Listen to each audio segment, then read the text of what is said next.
Hey, hey all, and welcome back. So, in this part, we will be slicing the fruit, handling the slicing of the fruit. And so, let's start.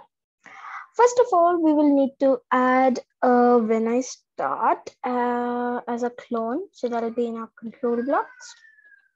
Here it is. And then we will add an if then. Okay. And here we will add a forever loop inside it, and the condition will be the same here. Clone type is equals to fruit. Okay, and here if we are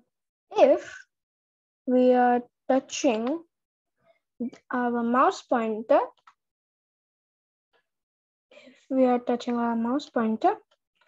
so then we will do three things. Okay, so first we will set clone type to left. Okay, and then we will create a clone. So in the control, create clone. Okay, and then we'll again duplicate this and we'll make it right. Okay, we need to make it right. And then again, that will be our splat. Okay, so these all get created once like they touch the mouse pointer. And then we'll delete the original unsliced fruit here. Then we will create a new custom block for our moving of the sliced fruits.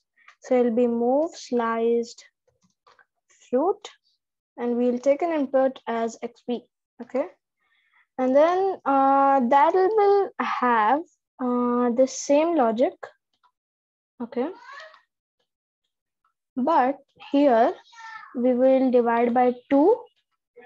Okay, and we will set clone XP to pick random. Okay, pick random -1 like 1 to 4. Okay, and we will multiply that by XP. Okay, so that's this. So that's our block, and then we'll add another when I start as a clone. Okay, when I start as a clone, and then we'll put if again, and here we'll put as clone type left.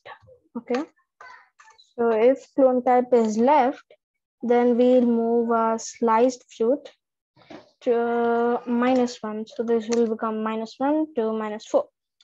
And then if it is right, then we will make it 1. So, and then if our clone type is splat, so we will handle this splat in this. Okay, so first of all, we'll remove this.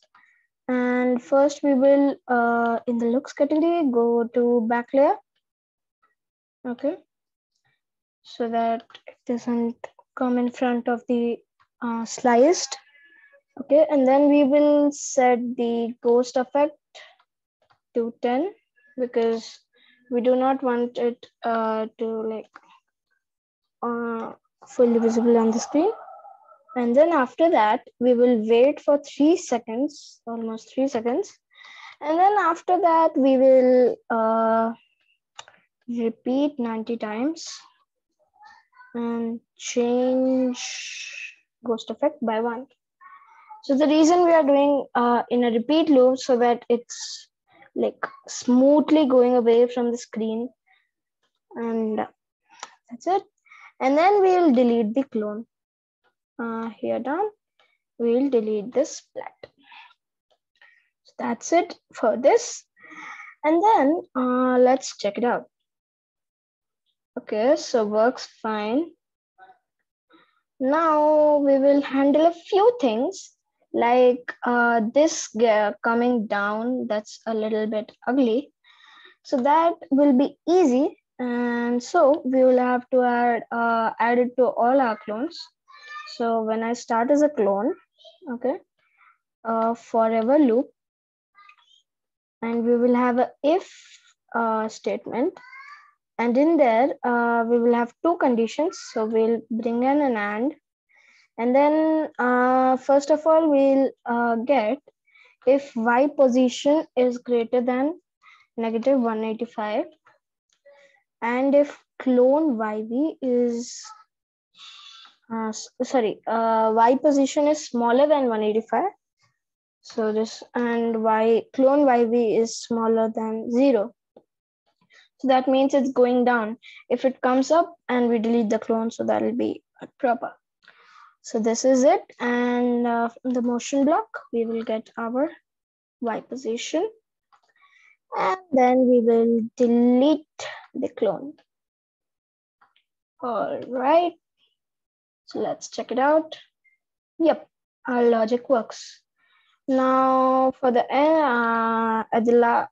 for some touches, I will just hide the variables and add a backdrop so that it looks much nicer. So here it is, backdrop.png. We will just add it here. That looks a lot better. Yep, everything works. See you in part 3.